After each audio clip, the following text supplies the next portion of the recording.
우리는 위기라는 말 속에는 두 가지 말이 있다는 사실을 놓칩니다.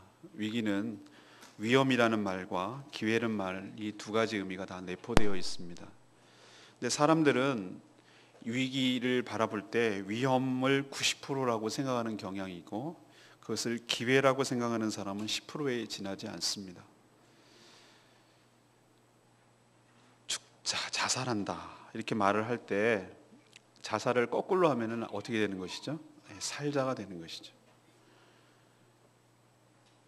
뭔가 변화가 두려울 때 체인지라고 말한다, 변화한다고 말하는데 한 글자만 바꾸면 찬스가 됩니다. 그것은 기회인 것이죠. 변화를 두려워하고 한 발짝도 못 나가는 사람들, 뭔가 새롭게 나에게 다른 것이 다가오면은 그것을 두렵게 느끼는 사람들이 많습니다. 그것은 위험만 보는 것이죠. 그것이 우리에게 주는 기회라는 사실을 놓치고 있는 것이죠. 근데 안타깝게도 대부분의 성도들까지도 어떤 상황이 도래했을 때, 그 위기가 닥쳤을 때 그것이 하나님께서 주시는 기회라는 것을 놓치는 경향이 너무 강합니다. 여러분 기억하십니까? 야구 속설 중에 그런 게 있습니다. 위기 뒤에 찬스라고. 8회 말 수비를 잘하고 정말로 실점 위기를 잘 넘기면 9회 초에 우리 팀이 역전하고 승리하는 것을, 얼마나 많이 그런 일이 있었으면은 위기 뒤에 찬스라는 말을 했겠습니까? 저는 올 한해 처음 시작할 때 여호수아서를 묵상하는 것, 하나님께서 크신 축복을 주신 것이다 이렇게 생각을 하는데, 구구절절이 참 은혜로운 말씀입니다만 오늘 말씀을 통해서도 하나님께서 우리에게 좋은 말씀을 주시는데, 그것은 뭔가 이스라엘 백성들이 승승장구하고 여리고성을 함락하고 아이성도 함락하고 기브온은 알아서 화친조약을 맺고 승승장구하는 것 같아요. 그런데 그렇게 하던 그들에게도 위기가 찾아올 수 있다는 것이죠. 우리 인생도 원치 않게, 또 생각지도 않게 여러 가지 위기가 닥칠 때가 있습니다. 근데 그런 위기를 어떻게 이겨내고 그것을 기회로 잡을 것인가는 우리의 몫이고 우리의 자세에 달려 있습니다. 남들은 그것을, 위기를 그냥 위험으로 알고 주저앉는 사람이 90%라면, 여러분 위기를, 그것을 하나님께서 주시는 찬스로 알고 기회로 알고 잡을 때 10%에 해당되는 여러분이 될 것이고, 그 기회가 오히려 여러분들에게는 축복의 기회로, 위기가 기회로 바뀌게 되는 축복이 여러분 삶에 있게 되기를 간절히 바랍니다.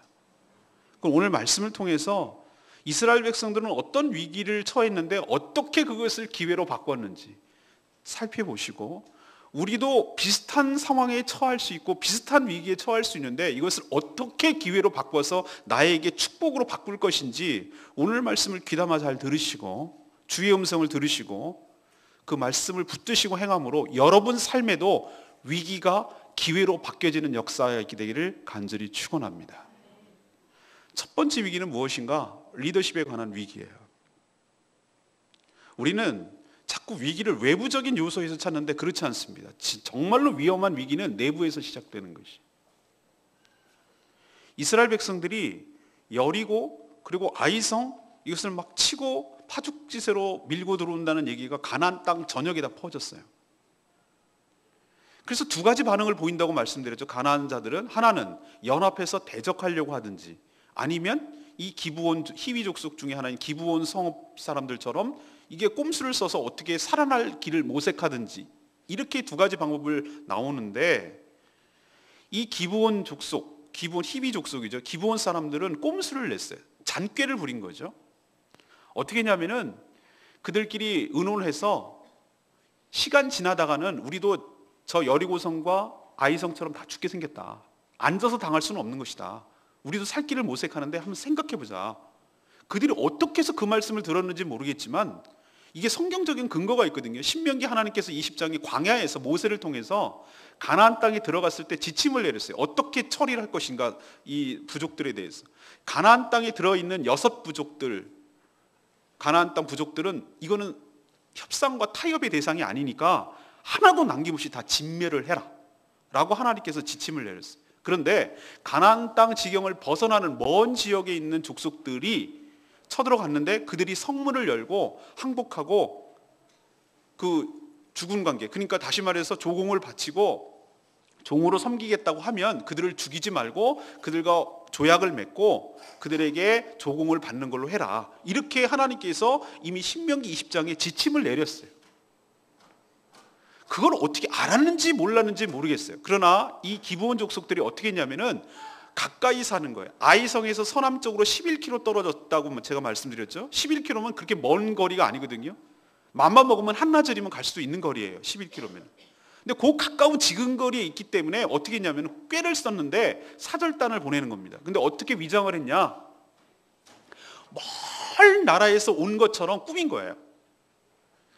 전대도 낡아 빠지고 신발도 뭐 하고 복장도 어서 그냥 오래오래 돼가지고 한 것이고, 그리고 갖고 온 양식 그 식량 같은 것도 곰팡이가 나가지고 아주 오래된 것처럼 이렇게 꾸민 거예요. 속인 거죠, 일종의. 그래서 사절단이 와가지고 길갈에 있는 여호수아에게 찾아와서 한다는 소리가, 저희들이 먼 나라에서 왔는데 소문을 익히 들어서 알고 있습니다. 홍해를 건너게 하시고 광야에서 하시고 여리고성을 치고 이렇게 했다는 얘기는 저도 들었습니다. 저희들이 종이 되겠사오니 저희들과 하친 조약을 맺으시고 저희들이 섬기겠습니다. 이렇게 나오는 거예요. 그런데 성경은 뭐라고 기록했냐면은 이스라엘 백성들이 행색을 봤는데, 행색을 보니 먼 거리에서 온 건 맞는데 당신들 희위 족속 아니야, 말하는 거나 그런 걸 보니 희위 족속이네, 이걸 알아차렸다는 얘기는 좀 의심을 했다는 얘기예요. 근데 행색이나 뭐 말하는 거나 그렇게 하겠다고, 종으로 섬기겠다고 하니 싸움도 안 해도 좋고 이렇게 알아서 찾아와서 하니 그냥 조약을 하는 게 좋겠다라고 그들이 판단했는데, 성경은 뭐라고 한 줄을 기록했냐면 이들이 여호와께 묻지 아니하고 화친 조약을 맺으니라, 이렇게 기록을 하고 있어요.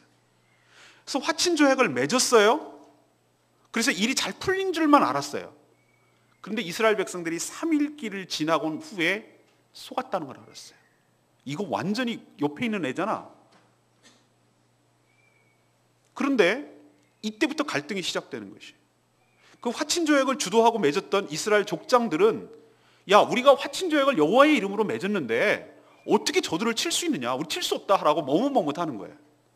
근데 백성들 입장은 달라요. 내가 체결했냐? 니네가 제대로 알아보지도 못하고 체결했으니까 니네 책임져. 쟤들을 놔두면은 두고두고 화근될 거고, 이건 명분이고, 속마음은 쟤네들 쳐야 우리가 전리품도 챙기고 뭔가 얻어지는 거 있는데 너네 때문에 쟤네 못하게 됐잖아, 너네 책임져, 이렇게 나가는 거예요. 그래서 오늘 성경에 보면 뭐라고 그러냐면은 백성들이 족장들을 원망하니라, 이렇게 나온 거예요. 자, 양쪽에 있는 주장들이 굉장히 팽팽하게 맞서고, 지금 양쪽 주장들이 타당하지 않은 게 아니에요. 나름대로 일리가 있어요. 근데 제가 지적하려는 것은 이겁니다. 틀렸다는 게 아니에요. 그런데 백성들이 자기 주장을 끝까지 강변하고 비터놓고 이렇게 했더라면 어떤 결과가 벌어질 거예요? 여러분 생각해 보셨습니까? 너네들 족장들 틀려먹었다, 너네들 갈아 없애야 된다, 난 너네들 리더십을 인정하지 못하겠다, 뭐 이런 식으로 나가고, 또 족장들은 야, 하나님께 우리도 뭐 알고 그랬냐, 우리가 일부러 그랬냐, 우리도 속아서 그런 건데 어쩔 수 없잖아, 하나님께 걸어놨는데 그러면 이걸 파기하고 그러면 뭐가 되냐, 우리가 안 돼, 그냥 놔두자, 이렇게 나가서 이것이 팽팽하게 맞서서 끝까지 자기 주장을 굽히지 않으려고 하고 끝까지 이런 식으로 갔다면은 이거는 공동체 전체가 붕괴되고 공동체 전체가 깨질 위험에 처해 있는 것이에요. 우리의 위기는 바깥에서 오는 것이 아니라 안에서 시작된다는 거 여러분 아십니까? 항상 가족도 마찬가지고 교회도 마찬가지고 어떤 공동체도 마찬가지고 항상 적은 외부에 있는 것이 아니라 내부에서 어려움이 시작돼요. 그것은 어떤 식으로 결론이 되냐면은 서로의 자기의 의견들이 맞느냐 안 맞느냐, 자기 뜻이 관철되느냐 안 관철되느냐, 저 리더십을 인정할 거냐 권위를 인정할 거냐 말 거냐, 내 뜻이 관철되느냐 안 뜨느냐, 이걸로 싸우고 팽팽해져서 서로의 의견이 갈림으로 스스로 무너져 내려가는 것이, 이게 위기라는 거예요. 목사님 알겠어요. 근데 이건 나랑 상관없는 얘기 같은데요. 천만의 말씀. 회사로 치면 노조 대표가 회사 경영자들과 협상을 했는데 체결을 하고 왔어요. 그랬더니 노조원들이 뭐라고 그러냐면 그것도 협상이라고 한 거냐? 나라도 그 정도는 하겠다. 이런 식으로 조합원 대표들을, 노조 대표들을 비토를 놓으면은 노조도 무너질 뿐만 아니라 협상을 했던, 그러면 너네 누구하고 협상할 건데? 경영자 입장에서는 맨날 이런 식이야. 너네는 협상 대상도 아니야. 이렇게 되면은 노조가 이기는 것도 아니고 경영자 측이 이기는 것이 아니라 회사 자체가 무너지는 것이에요. 항상 위기는 그런 식으로 온다는 뜻입니다. 회사로 치면. 교회는 목사님 어떻게 그렇게 말할 수가 있어요? 그걸 지금 말이라고 하시는 것입니까? 라고 누가 비토를 놨어. 끝까지 그 관철하고, 목사님 사과하세요. 뭐 끝까지 그 권위를 무너뜨리게 하고, 그것을 리더십을 인정하지 않고 리더십을 훼손하게 하는 것, 제가 미리 말씀드릴까요? 그렇게 했을 때 어떤 결과가 초래되는 거 여러분 아십니까? 제가 그런 경우를 많이 경험했고, 저도 그런 사람이었기 때문에 이 위기라고 이것을 정확하게 진단하고, 이것은 저에게 하나님께서 주시는 말씀이기도 해요. 저도 옳고 그름이 분명한 사람이고 옳은 거에 대해서 굽히고 싶지 않은 사람 중에 하나거든요. 그래서 옳은 것을 주장하고 당신 틀렸다라는 것을 주장했어요. 그랬는데 나중에 보니까 나의 옳음은 주장해서 관철시킬지 모르지만 내 주변에 있는 사람들은 다 잃어버렸어. 그리고 공동체가 쓸 줄 알았는데, 내가 옳음이 관철돼서 이 공동체가 올바르게 갔다라고 나는 생각을 했는데, 그래야만 이 공동체를 위하는 것이라고 나는 생각을 했는데, 내 주변에 있는 좀비들만 있어. 다 마음에 상처들을 입고 내가 쏜 총에 다 맞아가지고 시체들만 있는 거예요. 내 주변에 살아있는, 내 편에 있는 사람은 한 명도 없어. 이럴 때 나만 죽는 게 아니고, 내가 살았다고 말할 수 있는 것이 아니고, 나도 아무도 없는데 나 혼자 사는 게 무슨 의미가 있어? 나도 결국은 죽는 거나 다른, 관계가 다 끊어져 버립니다. 너무 멀게 느껴진다고요? 여러분 가정으로 좁혀보죠. 부부 사이에, 자녀 간에, 부부자지 간에, 부모 자식 간에. 내가 옳은 것 같아. 저 틀린 것 같아. 아버지 맨날 엉뚱한 소리하고 나한테 욱박질리기만 하고 그래. 남편은 맨날 자기가 남편이라고 날 욱박지르고 날 무조건 따르고 날 종부리듯 해. 너무 기분 나빠 죽겠어. 나도 치고 받아야 되겠어. 이거 딱 걸렸어. 니네 잘못했네. 잘못 협상했네. 이거 딱 물었다 이거야. 이번에야말로 본때를 보여줄 절호의 찬스라고 생각하고 물고 뜯고 물어진단 말이야. 그렇게 됐을 때 옳음은 인정받을지 모르지만 그 관계는 다 깨지고 그 공동체는 무너지는 것이에요. 사단은 그걸 노리는 거예요. 우리의 연약함, 우리의 미숙함, 우리의 부족함을 교묘하게 파고들어서 그 틈새를 벌려놓고 그 공동체를 무너뜨리도록 교묘한 작전을 쓰는 것을 간파해낼 수 있어야 됩니다. 그러면 어떻게 이 위기를 극복했는가? 이걸 정말로 위기라고 생각을 했는가? 그때 어떻게 했냐면 여호수아가 나섰어요. 족장하고 이게 첨예하게 대립되고 이런 식으로 가다가 다 공동체가 붕괴되게 생겼으니까 여호수아가 나서서 이렇게 중재를 하고 이렇게 결론을 내렸어요.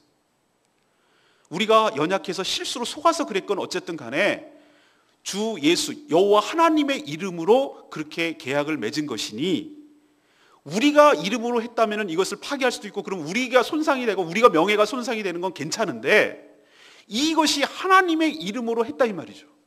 우리가 이것을 파기하고 이것을 뭉개뜨렸을 때 우리가 모멸감을 느끼고 우리가 신을 잃어버리는 것이 아니라 하나님의 이름이 손상하고 하나님의 영광이 가려진다 이거예요.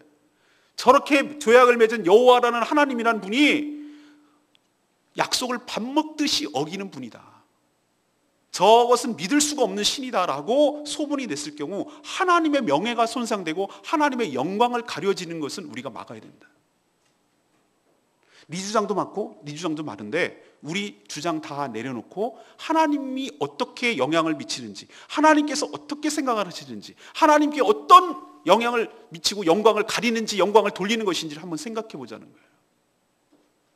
그래서 그들은 어떻게 이 위기를 기회로 삼았냐면은, 기브온 족속, 이건 마땅히 죽여야 될 족속들인데 어쨌든 속았거나 어쨌든 간에 저렇게 살려고 발버둥 치며 모든 생사여탈권을 여호수아께 맡기고 이제는 알았으니 알아서 해주십시오, 알아서 처분대로 하겠습니다라고 하는 저들을 죽이지 않고, 좋다, 약속은 약속이니 너희들을 살려는 주되, 그러나 너희들이 우리를 속인 죄가 있기 때문에 너희들 말한 대로 너희들을 우리들의 종이 될 것이야.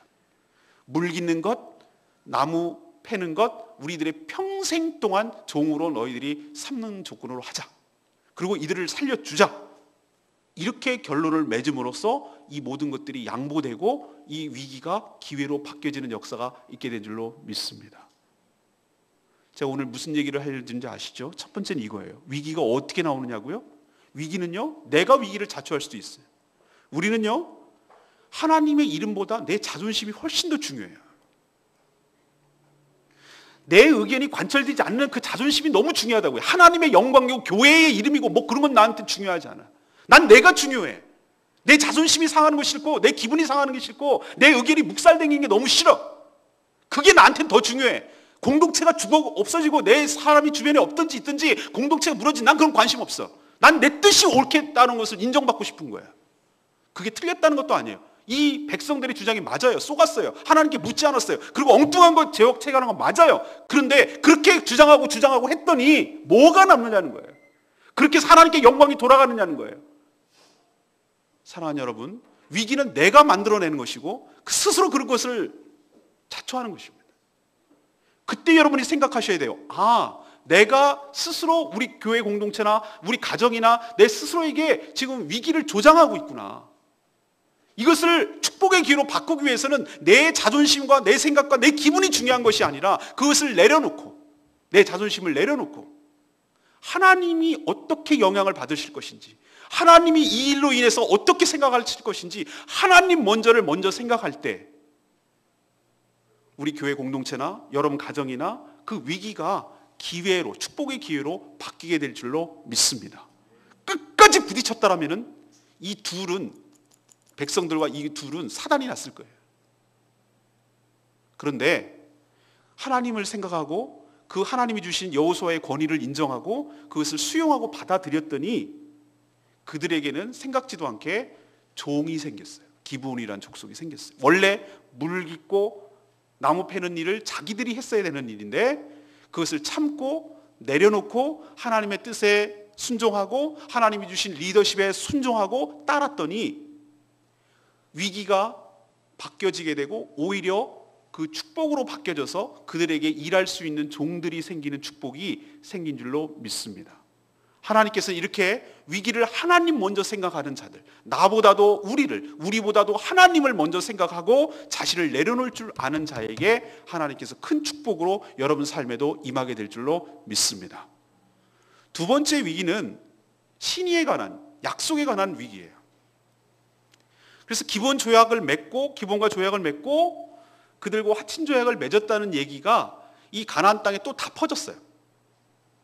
그러니까 이 가나안 땅에 있는 남쪽 지역에 있는 그 예루살렘 족속인가요? 그 아도니세덱인가요? 그 왕이 머리를 쓴 거예요. 이것 봐라. 이런 식으로 하나씩 백기투영하고 이스라엘에게 항복하면 이건 우리 편이 하나도 남지 않겠는데? 이런 생각을 한 거예요. 그래서 여부수 족속 5족속을 연결을 시켜서 다 불러 모았어요. 불러 모아서 어떻게 했냐면은, 야 얘들아 다 모여봐. 저런 식으로 배신자가 나오기 시작하면 우리 감당 안 된다. 우리 이스라엘하고 싸우는 건 너무 버거우니까, 그리고 쟤네들 너무 막강하다고 소문 들었으니까 우리 어떻게 치냐면 쟤네랑 화친 맺은 기브온을 치자. 기브온을 치면 어떤 효과가 있는가? 이스라엘과 기브온을 틈을 벌려놓고 그리고 뻔때를 보여줘서 이스라엘에게 항복하려는 가나안의 여러 족속들을 사전에 차단하고 다 우리 편으로 끌어들일 수 있는 좋은 찬스야. 사단은 머리가 나쁘질 않아요. 아까도 말씀드렸습니다만 사단은 공동체의 연약한 고리가 어딘지를 정확하게 진단하고 찾는 자입니다. 우는 사자처럼 빙빙 돌아다니는 이유가 뭐겠습니까? 왜 사자가 윙윙 돌아다닙니까? 똘똘 뭉쳐서 빈틈을 주지 않으면, 버팔로처럼 이렇게 딱 뭉쳐 있으면요, 어른 버팔로가 있으면 사자가 덤빌 수가 없어요. 그 안에 새끼가 있다는 걸 알겠는데, 그 먹잇감이란 걸 알겠는데 딱 버티고 있는 그 앞에서 꼼짝을 못하는 거예요. 그런데 왜 도느냐? 돌다가 틈이 보이는 그 연결고리를 뚫고 들어가기 위해서 하는 것인데, 사단은 이 여부수 족속의 5부족의 그 대표는 고기를 뚫기 시작한 거예요. 머리 좋죠? 이스라엘을 안 치고 기브온을 치는 거예요. 모여서 협공에 들어옵니다. 기브온 난리 났습니다. 기브온은 나 살려달라고 길갈에 있는 여호수아에게 전가를 보냅니다. 이 연합부족이 우리를 치는데 종이 오니 도와주십시오. 이때가 위기예요. 어떤 위기냐? 아까 첫 번째 위기를 잘 넘어갔는데 딱 이 상황이 딱 전쟁이라는 상황이 딱 닥치니까 이스라엘 백성 사이에 내분이 생길 수 있어요. 이란, 약속은 약속이다. 우리 지원군 하러 나가야 된다. 쟤네들 도우러 나가야 된다라는 쪽 A안. B안, 얘네들이 애초부터 사기쳤다. 이 조약은 무효다. 우리가 개인 입에 남의 전쟁에 끼어드냐. 우리를 침공한 건 아니니까 지네 문제니까 지네가 알아서 하라 그래 라고 하는 게 B야. 여러분 두 논리 상당히 일리가 있죠?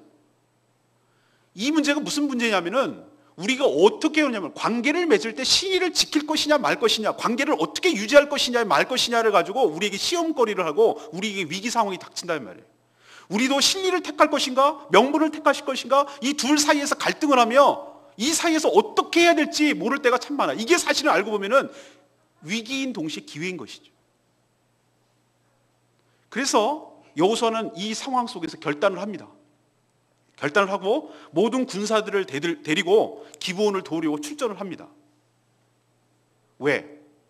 약속은 모든 신뢰 관계에서 매우 중요하다고 판단했기 때문이에요. 이게 지도자의 할 일이에요. 전쟁이요? 하면은 자기 손해볼 수도 있어요. 자기 백성이 죽을 수도 있어요. 그런데 기브온이 자기가 속여서 한 거예요. 몰라도 모른 척해도 할 말 없어요. 그런데 약속은 약속이라고 생각하고 모든 신뢰 관계가 중요하다고 판단했기 때문에 그는 군사를 거느리고 갔단 말이에요. 갈 때 바로 그때가 중요합니다. 바로 그때에 하나님께서 출전하는 여호수아에게 약속하십니다. 뭐라고 약속하십니까? 너희들, 하나님께서 너희들에게 큰 은혜를 주셔서 승리하게 될 줄로 믿는다 라고 약속을 주셨어요. 그리고 기습으로 공격하고 기습 공격이 성공하고 그들을 내리몰기 시작하는데 하나님께서 어떻게 도우셨냐면은 그 백성들, 그 적들에게 우박이 떨어지게 해서 우박에 맞아 죽는 사람이 칼에 죽는 사람보다 더 많았어요.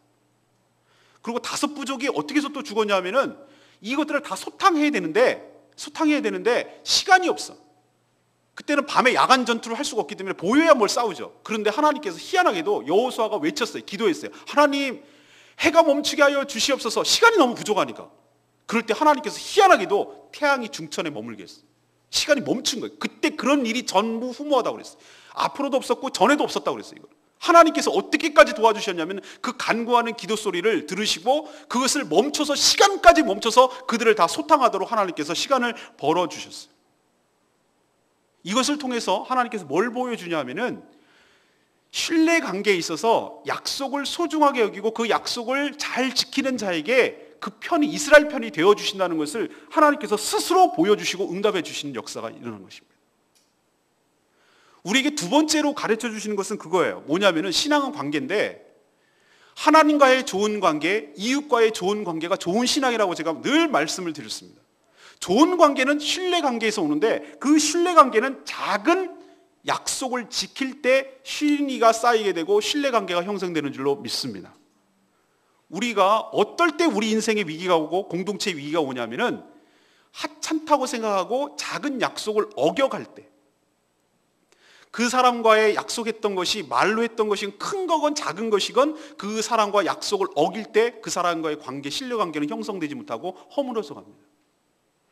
하나님과의 관계, 내가 하나님과 약속했던 것, 하나님께 서원했던 것, 하나님께 기도했던 것을 내 스스로가 지켜야 될 것이 있어요. 하나님은 신실하시게 우리들에게 약속을 지키시고 그 신의를 지키시고 신실하신 하나님이시거든요. 언약을 지키시는 하나님이신데 우리는 하나님께 어떻게 하는지를 묻고 있는 거예요.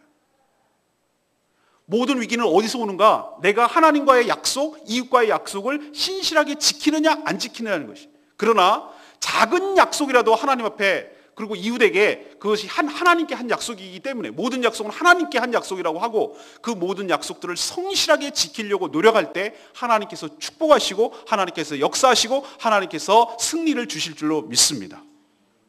그때 딜레마에 빠졌을 때 나 몰라 라고 했더라면 또 한 번의 약속은 파기될 것이고 공동체는 큰 어려움에 직면이 될 것이고 가나안 정복을 수행하는데 큰 또 어려움과 장애물이 됐을 것이죠.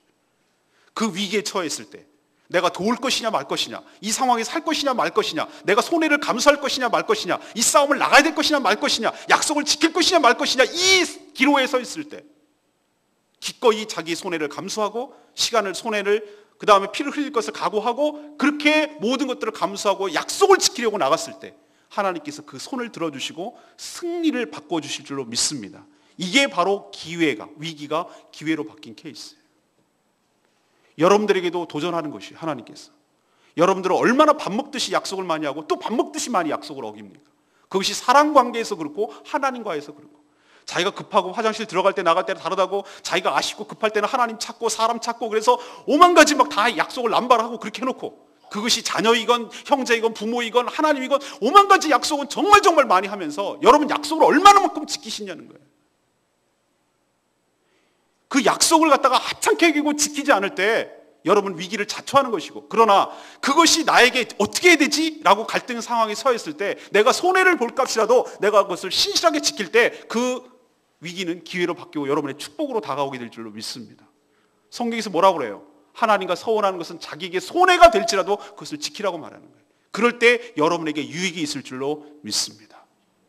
세 번째는 뭐냐면은 안으로부터의 위기가 아니라 밖으로부터의 위기예요. 이 소문, 남쪽이 지금 다 점령당하고 졌다는 얘기가 북쪽 지역에도 들리겠죠. 가나안 북쪽 지역에.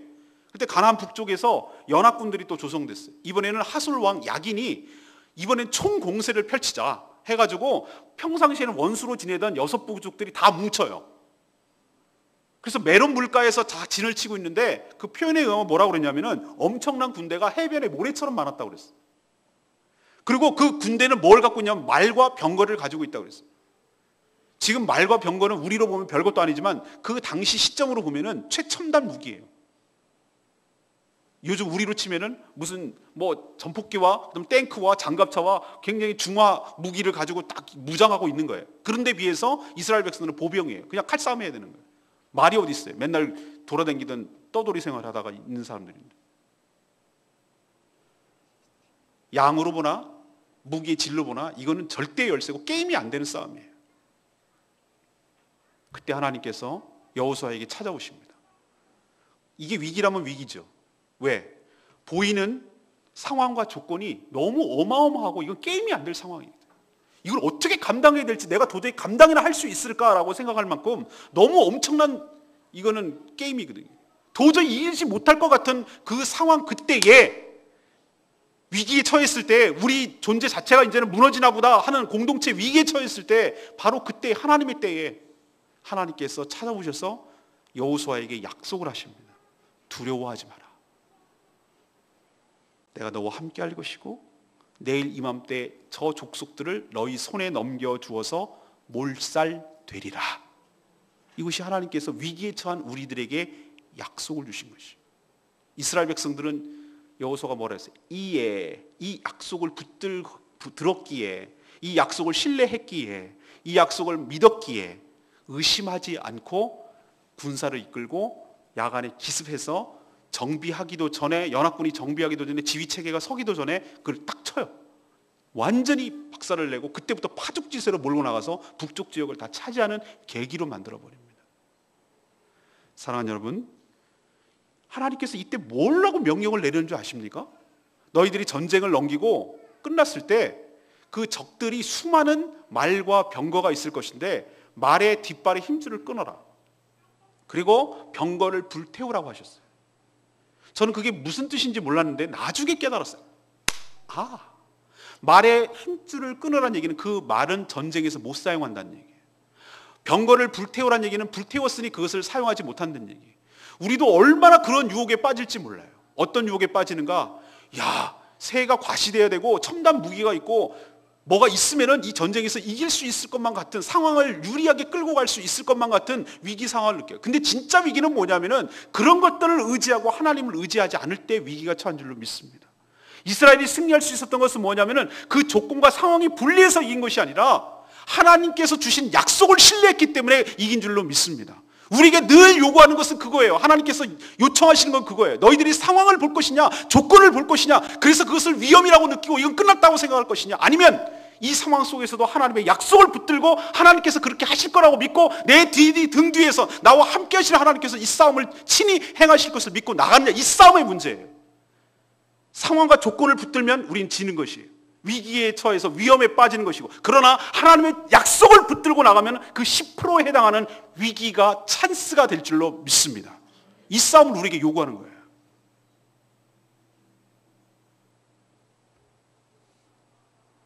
오늘 말씀을 결론 내리면 이렇습니다. 이스라엘 백성만 위기에 찾아오는 것이 아니라 우리 가정에도, 우리 교회에도, 여러분 인생에도 크고 작은 위기가 파도처럼 찾아옵니다. 이 고비 넘기면 이제 끝났겠지 하면 또 다른 파도가 우리에게 다가오고, 이거는 죽을 고비 큰 파도를 넘겼군, 이제 좀 한숨 좀 쉬려 그러면 어마어마한 산더미 같은 파도가 오고, 인생은 파도를 넘다가 볼 일 다 모르겠구나, 이런 생각을 할 정도로 위기의 연속이에요. 그러나 여러분, 위기를 위험으로만 보지 마시고 하나님께서 우리에게 주실 축복의 기회로 볼 수 있는 믿음의 눈이 열리기를 간절히 바랍니다. 그러면은 위기를 기회로 바꾸기 위해서 여러분, 제가 몇 가지 결론적인 팁을 드리면, 아까 서두에 제가 말씀드렸듯이 그 위기를 조장하고 우리를 쓰러뜨리는 사단의 전략을 간파할 수 있어야 돼요. 사단은 두 가지 카드를 씁니다. 크게 다양한 카드를 상황에 맞게, 여러분에게 맞게 사용하지만 큰 틀에서는 두 가지 전략을 사용한다 이 말이에요. 한 가지 전략은 유혹이에요. 그리고 또 한 가지의 전략은 위협이에요. 이 두 가지 카드를 적절하게 이것 썼다가 저것 썼다 이렇게 사용합니다. 유혹, 이스라엘 백성들은 화친 조약을 맺을 때 알아서 겨들어서 고개를 숙이는 그들에게 덥석 물잖아요. 그래야 전쟁도 안 하고 손쉽게 승리할 수 있잖아요. 종도 얻을 수 있잖아요. 종으로 하겠다고 지네 입으로 말하잖아요. 이게 유혹이에요. 미끼죠. 사랑하는 여러분, 우리가 그렇게 됨으로써 공동체가 얼마나 큰 위험할 뻔했는지 여러분 기억나시죠? 리더십에 문제가 생기고 공동체가 와야 될 뻔한 그 위기를 자초한 거 아시죠? 그게 뭔가 사단의 전략에 말려드는 거예요. 사단이 그렇게 바보 같지 않다고 제가 말씀드렸죠? 유혹의 카드를 썼는데 먹힌 거예요. 그러나 끝에 가서 하나님께서 도와주셔서 하나님의 영광을 생각했기 때문에 망정이지, 그러지 않고 물고 뜯고 내 의견이 옳다가 네가 틀렸다, 네가 어쨌다, 네가 졌다 그러면 공동체 스스로가 자멸하는 것이. 그러니 여러분이 간파하셔야 돼요.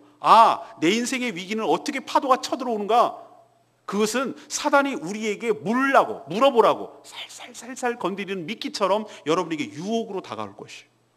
그것을 간파해내시고 그것을 아무 생각 없이 여호와께 묻지도 않냐고 덥석 무는 일이 없도록 여러분 정신 차리시기를 바랍니다.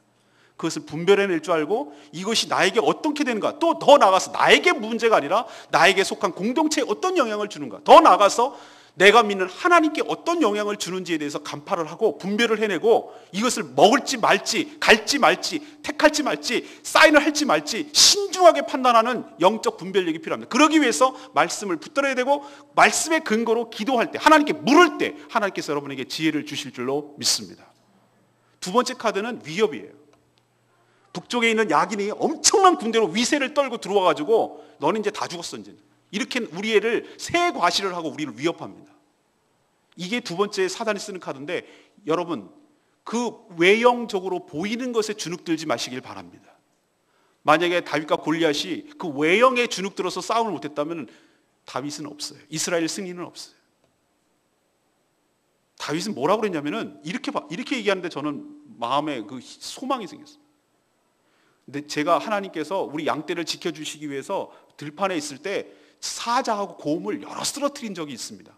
골리앗 재 보니까 꼭 곰같이 생겼어요. 맞히기에 딱 좋아요. 내가 많이 해본 거. 크니까 무서운 것이 아니라 크니까 맞히기가 좋은 거예요. 표적이 요만하면은 10cm 안에 다 들어가서 총알을 쏠려면은 관역이 너무 작아서 힘들어 죽겠는데, 조그만 사람은 쟤는 표적이 너무 커. 그래서 맞히기에 너무 좋아. 하나님께서 나와 함께 하시니 니는 칼과 창으로 들고, 나는 만군의 여호와의 이름으로 나간다 이거예요. 이게 바로 똑같은 위기를 당면했을 때 반응을 보이는 다른 사람의 표정이에요. 어떤 곳은 주눅이 들어서 한 발짝도 못하고 벌벌벌 떨고 앉는 것이 90%의 사람이라면, 이건 우리에게 찬스다. 쟤만 저거 짐승 같은 저거 하나님께서 이름으로 치셔서 이 만군의 여호와 이름을 함부로 만원히 여기는 이것들을 꺾어버려야 되겠다라고, 이것을 오히려 찬스로 여기는 자에게 하나님의 축복의 기회가 오는 줄로 믿습니다. 세일즈맨 얘기하죠. 어느 아프리카에 갔는데 신발 파는 회사에서 미국에서 보냈어요. 갔더니 주재원으로 딱 가난해서 오더니만 맥거리에서 시장 조사를 하더니 본국으로 가야 되겠다는 거예요. 거기 전문을 뭐라고 했냐면, 이 사람들은 신발 신는 사람이 아무도 없습니다. 여기서 신발 파는 것은 불가합니다 라고 보냈어요. 그래서 소환했어요. 그래서 다른 사람 보냈어요.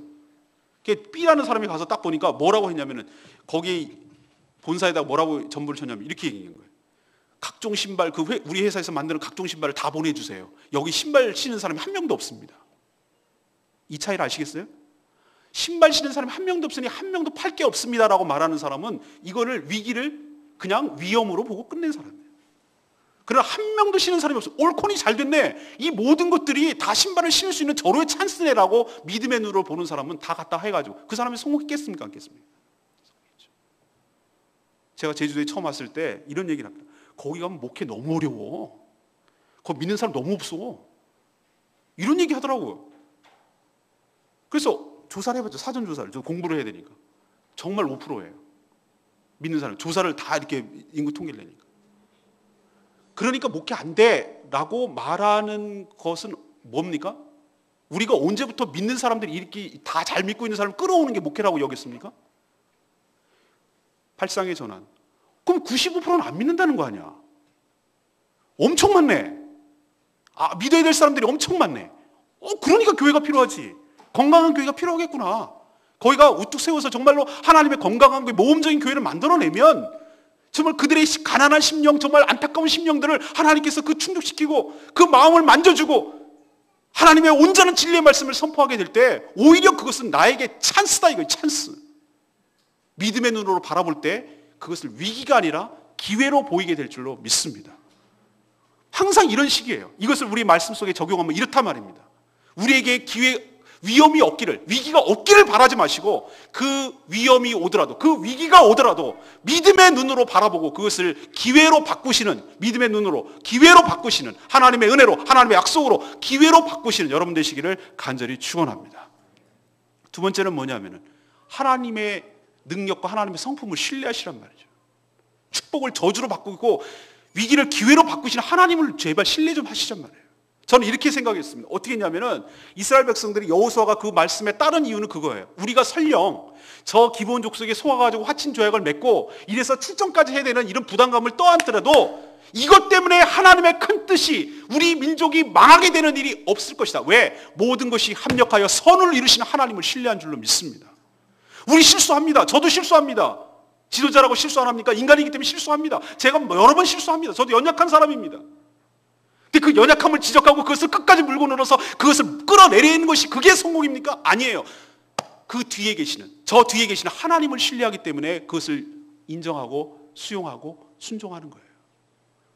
그렇게 해도 이 문제 때문에 우리가 파토나지 않을 것이다. 이 문제 때문에 우리가 멸망하지 않을 것이다. 왜? 하나님은 그 정도의 흔들릴 하나님이 아니다. 이것들을 갖다가 뒤집어 엎으셔서 역전을 이뤄내실 하나님.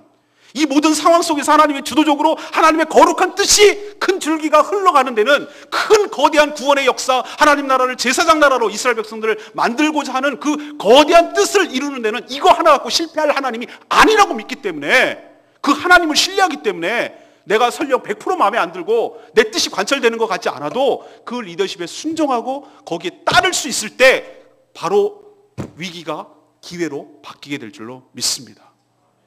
하나님을 여러분 작은 하나님으로 보지 마세요. 하나님이 그렇게 하나 갖고 야 틀렸다, 야 끝났다, 야 끝났어 이렇게 하나님이 여러분이 정말 무능한 하나님이십니까? 우리가 그런 하나님을 믿고 있냐 이 말이에요. 그렇다고 우리가 막 해도 된다는 얘기는 아니에요. 우리가 최선을 했는데 우리 연약함 때문에 실수하죠. 실패할 때도 있어요, 때로는. 그러나 그것 때문에 우리 인생이 망가지게 하지 않으시고, 그것 때문에 우리 교회가 망가지게 하지 않으시고, 그것 때문에 우리나라가 망하지 않게 하시고, 하나님께서 붙들어 주시고, 결국은 가봤더니 하나님께서 결국은 그의 뜻이, 거룩한 뜻이 우리 삶 가운데, 우리 인생 가운데, 우리 교회 가운데, 우리나라 가운데 임하게 하실 하나님을 신뢰하자 말이에요. 그렇기 때문에 우리가 기꺼이 그것을 감사하고 가는 거예요.